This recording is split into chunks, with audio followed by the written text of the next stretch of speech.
भारत और रूस के गहरे हुए संबंध। रूस को आज भी भारत पर पूरा भरोसा। रूस और भारत की दोस्ती के मायने। दोस्तों, अमेरिका और चीन के बीच शुरू हुआ विवाद अब धीरे धीरे शीत युद्ध की ओर बढ़ रहा है। अमेरिका के वैश्विक लोकतंत्र और चीन में 2022 में होने वाले विंटर ओलंपिक को लेकर दोनों देशों ने एक दूसरे के खिलाफ कूटनीतिक मोर्चा खोल दिया है। दोनों देशों की इस कूटनीतिक जंग की आंच दुनिया के अन्य मुल्कों पर भी पड़ना शुरू हो गई है। खासकर इसका असर एशियाई मुल्कों पर तेजी से देखा जा रहा है। अमेरिका के वैश्विक लोकतंत्र सम्मेलन एक सोची समझी रणनीति का हिस्सा है। ऐसा करके अमेरिका ने दुनिया को यह साफ संदेश दिया है कि दुनिया का विभाजन लोकतांत्रिक और गैर लोकतांत्रिक देशों के बीच है। अमेरिका ने यह कदम ऐसे वक्त उठाया है जब अमेरिका और चीन के बीच तनाव चरम दौर से गुजर रहा है। अमेरिका ने इस सम्मेलन में चीन को निमंत्रण नहीं भेजकर इस विभाजन की रेखा को और गहरा कर दिया है। दरअसल अमेरिका की नजर दक्षिण एशियाई और दक्षिण पूर्वी एशियाई मुल्कों पर टिकी है। आकस और क्वाड का गठन इस क्रम में देखा जा रहा है। अमेरिका चीन को दक्षिण एशिया और दक्षिण पूर्व एशिया में अलग थलग करना चाहते हैं। दरअसल वैश्विक लोकतंत्र सम्मेलन के जरिए अमेरिका चीन के सामने अपनी महाशक्ति होने का प्रदर्शन कर रहा है। 100 से अधिक देशों को इस सम्मेलन में आमंत्रित न करके अमेरिका चीन को यह संदेश देना चाह रहा है कि दुनिया में अभी भी लोकतांत्रिक देश उसके साथ हैं। इसके साथ वो एक संदेश देने के फिराक में होगा कि अमेरिका लोकतांत्रिक देशों के साथ है। खासकर उन देशों के लिए यह संदेश है जिनका चीन के साथ सीमा टकराव चल रहा है। अब ऐसे में सवाल ये उठता है कि अब इस वक्त भारत कहां खड़ा है। दरअसल चीन के साथ ही रूस में भी वही हाल है जो चीन में है, और अमेरिका के इस वैश्विक लोकतंत्र सम्मेलन के पीछे ये वजह हो सकती है कि वो चीन के साथ ही रूस को भी किनारे करे। लेकिन भारत के रूस के साथ संबंध अच्छे हैं।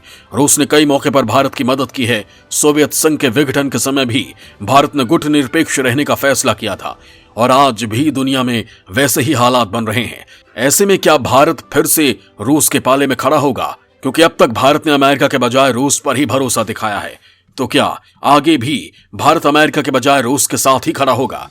दोस्तों, आज के इस वीडियो में मैं आप लोगों को बताने वाला हूं कि क्या अमेरिका से ज्यादा भारत आज रूस को ही तवज्जो देता है।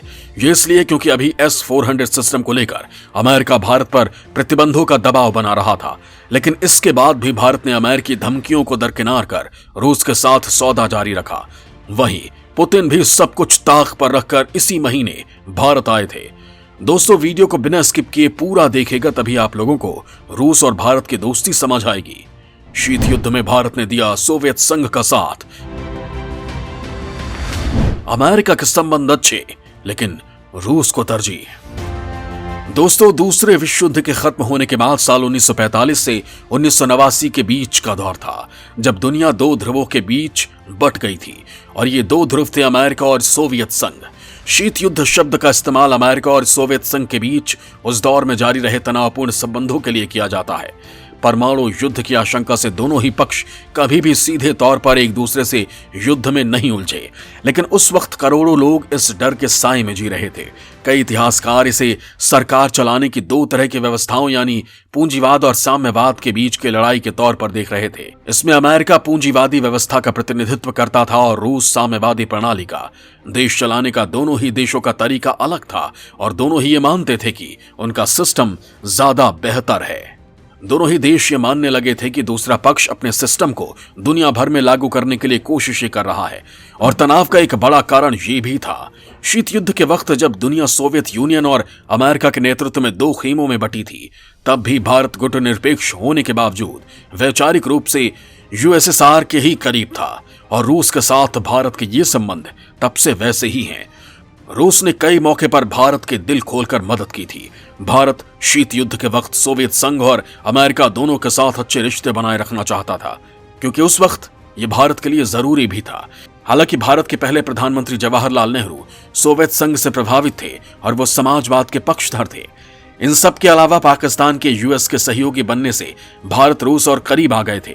नेहरू के समय भारत और रूस के बीच बेहतर संबंधों की शुरुआत हुई थी, जिसे आगे इंदिरा गांधी ने बढ़ाया। साल बीतने के साथ भारत और रूस की दोस्ती का रंग गाढ़ा होता चला गया, लेकिन फिर साल आया 1971। ये वो साल था जब इंदिरा गांधी ने पाकिस्तान के दो टुकड़े कर दिए थे। 1971 के अगस्त महीने में भारत के तत्कालीन प्रधानमंत्री इंदिरा गांधी ने India Soviet treaty of peace, friendship and cooperation पर हस्ताक्षर किए थे। इस समझौते के तहत सोवियत यूनियन ने भारत को आश्वस्त किया कि युद्ध की स्थिति में वो राजनयिक और हथियार दोनों का समर्थन देगा। मॉस्को भारत के लिए एक विश्वसनीय साझेदार रहा है। दूसरी तरफ अमेरिका भारत की तुलना में पाकिस्तान को तवज्जो देता रहा है। विश्लेषकों का कहना है कि तब अमेरिका के तत्कालीन राष्ट्रपति रिचर्ड निक्सन और राष्ट्रीय सुरक्षा सलाहकार हेनरी किसिंजर चीन से रिश्ते आगे बढ़ाने में पाकिस्तान को अहम पार्टनर के तौर पर देखते थे और इसी वजह से अमेरिका ने भारत को विलन कहना शुरू किया। अमेरिका के साथ ही ब्रिटेन, फ्रांस के साथ ही चीन और मुस्लिम देश पाकिस्तान को सपोर्ट करना शुरू कर चुके थे। उस वक्त अमेरिका को पता था कि अगर भारत और पाकिस्तान के बीच युद्ध हुआ तो भारत युद्ध जीत जाएगा और अगर ऐसा हुआ तो एशिया में सोवियत संघ का राज हो जाएगा। इसलिए अमेरिका ने इस मामले में चीन को भी अपने साथ मिला लिया। अमेरिका ने पाकिस्तान की मदद और भारत पर हमला करने के लिए अपने युद्धपोत को हिंद महासागर के लिए रवाना कर दिया था। खतरनाक होती स्थिति के बीच भारत ने अपनी पूर्वी सीमा पर बंगाल की खाड़ी में युद्धपोत तैनात कर दिए थे। हालांकि जब तक भारत की ओर से पहला वार किया जाता तब तक 3 दिसंबर की रात को पाकिस्तान की ओर से भारत पर हमला कर दिया गया। अमेरिका ने सोचा था कि वो अपने युद्धपोत के दम पर भारत को आत्मसमर्पण के लिए धमका लेगा। इसी बीच सोवियत खुफिया एजेंसी से खबर आई कि ब्रिटिश युद्धपोत ईगल भारतीय महाद्वीप की ओर बढ़ रहा है। हालांकि इसके बावजूद भारत घबराया नहीं और प्रधानमंत्री इंदिरा गांधी ने सख्त रवैये अपनाते हुए दुश्मन का सामना करने का फैसला किया। इस दौरान इंदिरा गांधी ने इंडो सोवियत संधि के तहत रूस से मदद मांगी। बस फिर क्या था, 13 दिसंबर को सोवियत संघ ने न्यूक्लियर हथियारों से लैस युद्धपोत और सबमरीन भारत की सुरक्षा के लिए भेज दी। बस फिर क्या था, रूसी सबमरीन और युद्धपोत को देखते ही ब्रिटेन का युद्धपोत उल्टे पांव वापस लौट गया और अमेरिका ने अपने सैनिकों को खाड़ी से वापस बुला लिया।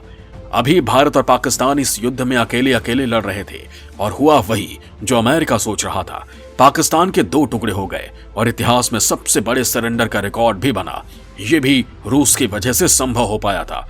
दोस्तों, हाल के दिनों में एक बार फिर से रूस और भारत के रिश्तों में इस हद तक गर्मजोशी आई है कि जानकारों के मुताबिक अमेरिका तक की मोदी सरकार ने उपेक्षा कर दी।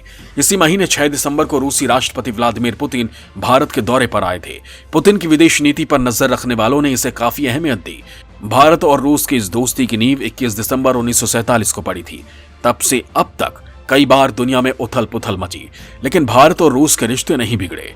भारत और रूस की दोस्ती कितनी सच्ची है इसका अंदाजा आप इस बात से लगा सकते हैं कि दुनिया में ओमिक्रॉन का खतरा मंडरा रहा है, लेकिन पुतिन ने इस खतरे के बाद भी इसी महीने भारत की यात्रा की थी और कई अहम समझौते पर दस्तखत किए थे। लेकिन वहीं पुतिन जो चीन के साथ मिलकर अमेरिका के खिलाफ बड़ा संगठन बनाने की तैयारी कर रहे हैं, उसी जिनपिंग को जब पुतिन से मिलना होता है तो पुतिन उनसे आमने सामने मुलाकात करने के बजाय केवल वर्चुअल मीटिंग करते हैं। वो भी तब जब यूक्रेन को लेकर जहां रूस और अमेरिका में तनाव काफी बढ़ा हुआ है, वहीं ताइवान पर चीन के सामने अमेरिका खड़ा है।